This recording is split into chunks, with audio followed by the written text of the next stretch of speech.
નમસ્કાર વિદ્યાર્થી મિત્રો, નિશુત અને ગ્રુપ ટ્યુશન અને રેનેસાન્સ સ્કૂલ વતી હું આપ સૌને આવકારું છું. મિત્રો, આપણે ધોરણ 9ની અંદર ગણિત, વિજ્ઞાન, સામાજિક વિજ્ઞાન, ગુજરાતી જેવા વિષયનો અભ્યાસ કર્યો.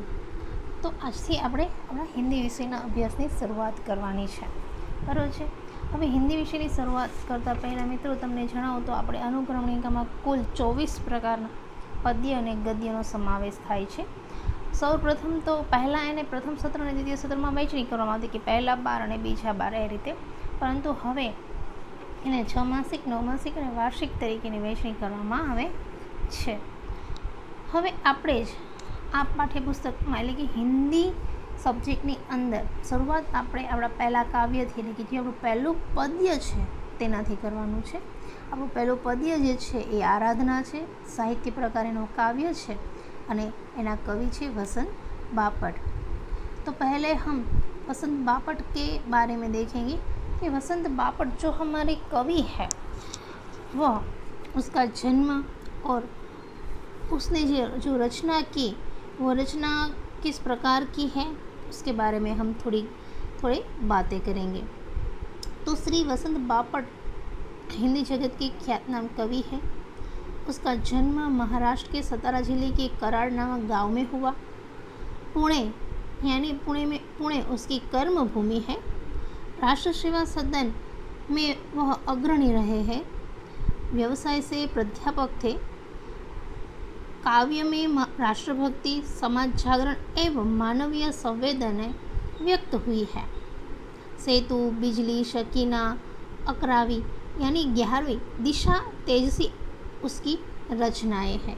तो हिंदी जगत में यानी हिंदी साहित्य जगत में वसंत बापट ने उसकी यश जो रचनाएं हैं वो इस प्रकार है. यह जो हमारे समक्ष ये कविता है वो मराठी के वरिष्ठ कवि वसंत बापट की मराठी रचना है जिससे हिंदी में अनुवाद किया है. अब हम यह भी जान लेते हैं कि वसंत बापट है वो मराठी कवि है और यह रचना उसने मराठी भाषा में की थी, परंतु हमारे समक्ष यह रचना यहाँ हिंदी भाषा में रखी गई है. यह जो हमारे समक्ष प्रार्थना है या आराधना यानी प्रार्थना, तो यह प्रार्थना मानवता और बंधुता के प्रति प्रेम की सच्ची पूजा किस प्रकार की जाती है. मनुष्य के आपसी भेदभाव समाप्त हो और लोगों में लोभ और बैरभाव न रहे, सब एक दूसरे से प्रेम करें, सब में सहयोग की भावना हो, लोग एक दूसरे का दुख महसूस करें. इस प्रकार इस कविता में कवि ने सत्य, शिव और सुंदर यानी विश्व बंधुत्व की भावना व्यक्त की गई है. यह कविता है, इसमें कवि ने विश्व बंधुत्व यानी कि विश्व में सब भाईचारे की भावना से रहे. तो हम काव्य की शुरुआत करते हैं यानी कविता की शुरुआत करते हैं और यह कविता पहले हम पूरी तरह से पढ़ लेते हैं यानी उसका गान कर लेते हैं. देह मंदिर चित्त मंदिर एक ही है प्रार्थना, सत्य सुंदर मांगल्य की नित्य हो आराधना. दुखियारों का दुख जाए यही है मन कामना, वेदना को परख पाने जगाए संवेदना. दुर्बलों के रक्षणार्थ पौरुष की साधना, जीवन में नव तेज हो अतरंग में भावना. शौर्य पावे धैर्य पावे यही है अभ्यर्थना, भेद सभी अस्त होवे वेर और वासना, मानवों की एकता की पूर्ण हो कल्पना. मुक्त हम चाहे एक ही बंधुता की कामना, देह मंदिर चित्त मंदिर एक ही है प्रार्थना. तो यह कविता को हमने पठन किया. अब हम शुरू से यह कविता देखते हैं कि भी इस कविता में कवि हमें क्या समझाने का प्रयत्न कर रहे हैं. तो देह मंदिर चित्त मंदिर एक ही है प्रार्थना, सत्य सुंदर मांगल्य की नित्य हो आराधना।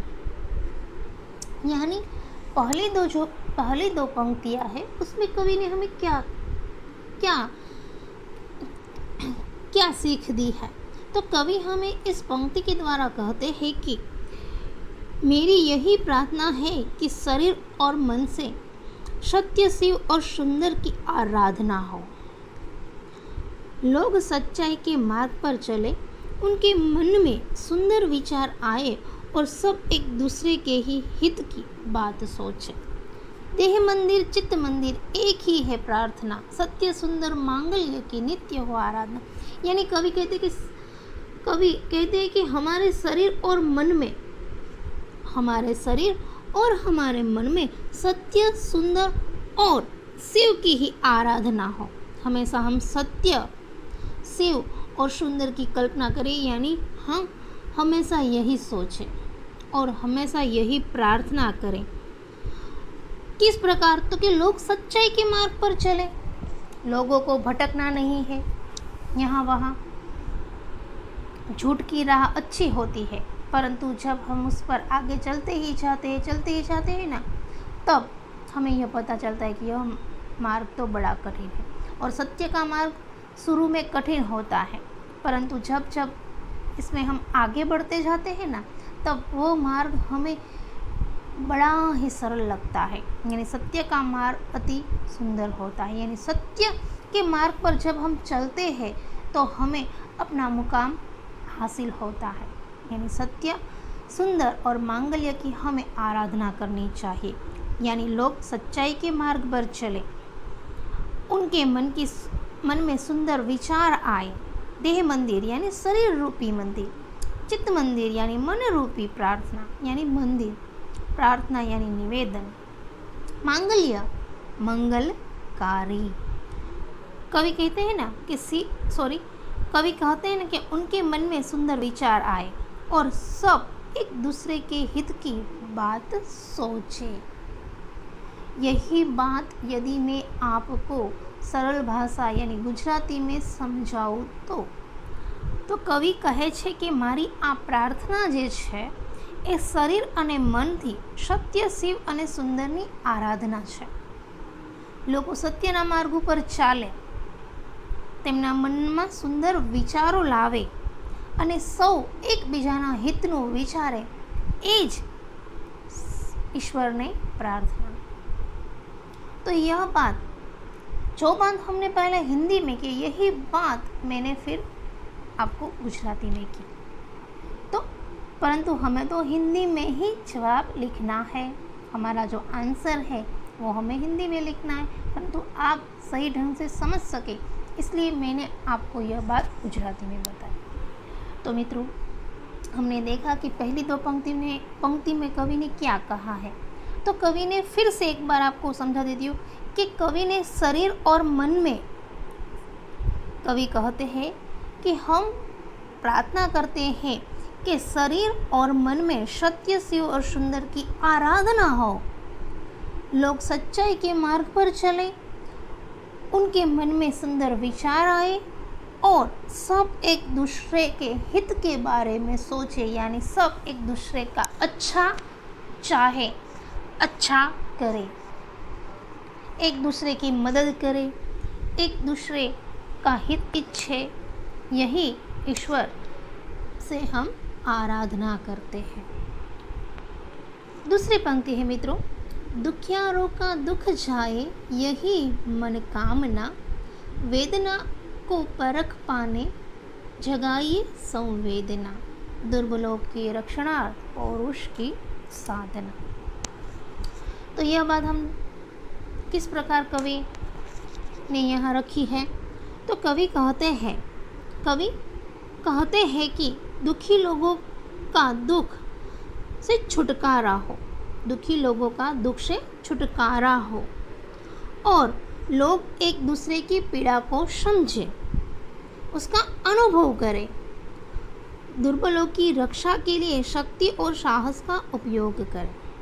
तो दुखियारों का दुख जाए, जो कवि ने पहली पंक्ति में ही कहा है कि दुखियारों जो लोग अति दुखित है, पीड़ित है, तो उसकी पीड़ा का हल हो, वो उससे दूर चली जाए, यही मन की इच्छा है। वेदना को परख पाने जगाए संवेदना, यानी दूसरों की जो पीड़ा है, दूसरों की जो वेदना संवेदना है, उसको हम समझ सके, उसका अनुभव हम कर सके, तू हमें यह दे। और दुर्बलों की रक्षणार्थ पौरुष की साधना। और अंत में कवि कहते हैं कि जो लोग दुर्बल है उसकी रक्षा के लिए हम अपनी शक्ति और साहस का उपयोग कर सकें, दुनिया में जो दुर्बल होते हैं उसकी हम रक्षा कर सकें। तो हमें ऐसा पौरुष यानी बल दे, क्योंकि हम उसका रक्षण कर सकें। फिर से दुखियारों का, हे ईश्वर, हम आपसे प्रार्थना करते हैं कि आप दुखियारों का दुख मिटाए, यानी उस दुखों से उसको छुटकारा मिले, उसकी वेदना, जो दुखियारे हैं उसकी वेदना को एक दूसरे समझ सके, यानी उसका अनुभव कर सके, और दुर्बलों की रक्षण के काज शक्ति और साहस का उपयोग करें। यही बात मैं आपको फिर से ગુજરાતીમાં બતાવું તો કવિ પ્રાર્થના કરે છે કે દુઃખી લોકોના દુઃખમાંથી એમને છુટકારો મળે, મુક્તિ મળે, લોકો એકબીજાની પીડાને સમજે, એમનો અનુભવ કરે અને દુર્બળોના રક્ષણ કરવા માટે જ હે ઈશ્વર શક્તિ અને સાહસનો ઉપયોગ થાય। જો શક્તિ અને સાહસ આપણને જે પ્રાપ્ત થયા છે એ બીજાની મદદ કરવા માટે, નહીં કે એનું ભક્ષણ કરવા માટે। हिंदी में बताओ तो कि हमें जो ईश्वर से शक्ति मिलती है, जो साहस मिलता है, वो साहस का उपयोग हमें दूसरों का रक्षण करने के लिए करना है, उसका भक्षण करने के लिए नहीं। कई लोग दूसरों का दुख देखकर खुश होते हैं और मन में ही मन में मुस्कुराते हैं, परंतु उसकी पीड़ा को हम जब समझे ना, तब हमें मालूम होता कि नहीं, वो किस प्रकार दुखी है, तो हमें उसका दुख दूर करने का प्रयत्न करना चाहिए और उसके रक्षण का हाथ हमें अपनी शक्ति और साहस का उपयोग करना चाहिए, नहीं कि दूसरों को खड्डे में डालने के लिए। कई बार लोगों के पास बुद्धि होती है, चतुराई होती है, परंतु वो लोग बुद्धि और अपनी चतुराई कहाँ इस्तेमाल करते हैं, तो कि लोगों को बर्बाद करने में, उसे नुकसान पहुंचाने के लिए लोग इस तरह की हरकतें करते हैं। तो मित्रों, हमने पहली और दूसरी यानी हमने 4 पंक्तियाँ देखी। देह मंदिर चित्त मंदिर एक ही है प्रार्थना, सत्य सुंदर मांगलिया की नित्य हो आराधना। दुखियारों का दुख जाए यही मन कामना, वेदना को परख पाने जगाए संवेदना। तो ये चारों पंक्तियाँ मैं फिर से दोहराती हूँ आपके समक्ष। कवि ईश्वर से प्रार्थना करते हैं कि हे ईश्वर, सबका शरीर और मन सत्य शिव और सुंदर की उसके मनों में आराधना हो, यानी मन में हमेशा यही हो, और लोग सच्चाई के मार्ग पर चले, उनके मन में दूसरे कोई विचार ना आए और सब एक दूसरे के हित के बारे में सोचे। उसके बाद वाली पंक्तियाँ में कवि कहते हैं कि दुखी लोग हैं उसको उसके दुखों से छुटकारा मिले और लोग एक दूसरे की पीड़ा को समझे, उसका अनुभव करें, और जो लोग दुर्बल है उसके रक्षणार्थ यानी उसके रक्षण के लिए जो शक्ति और साहस हमारे पास है, हम उसका रक्षण करने के लिए उसका उपयोग करें। तो हमने यहाँ तक यह काव्य यानी यह जो पद्य है वो समझा,